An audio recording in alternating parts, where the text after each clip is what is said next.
नमस्कार, आप देख रहे हैं सौंदर्य भारत लाइव टीवी। आइए आपको दिखाते हैं इस वक्त के कुछ मुख्य समाचार।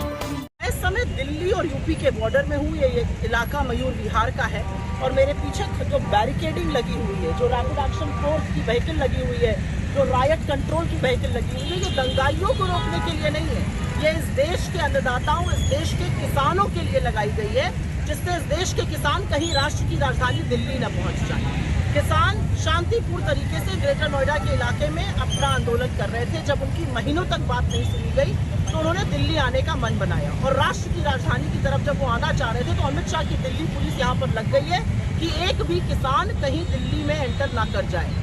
ये क्या बर्बरता है? जब भी किसान आना चाहता है तो आप उसके रास्ते में कीले बिछवाते हैं, बैरिकेडिंग लगवाते हैं, रायट व्हीकल लगवा देते हैं, पुलिस तैनात हो जाती है। इस देश के किसानों से आखिर ये सरकार क्यों डरती है? और आपको याद होना चाहिए कि ये किसान क्या मांग कर रहे हैं। ये अपनी फसल का उचित मुआवजा और अपने भूमि अधिग्रहण पर जो उचित मुआवजा सरकार की ओर से तय हुआ है उसकी मांग कर रहे हैं।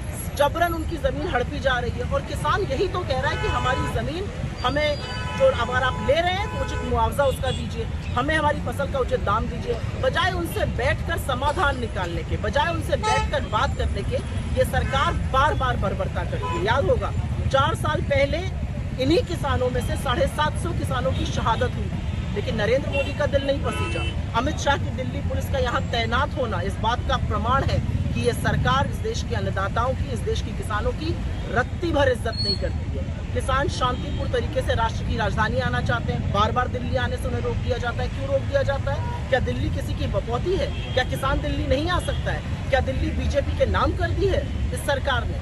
किसान शांतिपूर्ण तरीके से आए, उससे बात कीजिए, समाधान निकालिए, वार्ता कीजिए, चर्चा कीजिए। लेकिन किसानों को आतंकियों की तरह ट्रीट करना, रायट व्हीकल लगवाना और यहाँ पर इतनी पुलिस की तैनाती इस बात का प्रमाण है कि नरेंद्र मोदी के दिल में किसानों के लिए जरा भी सम्मान है।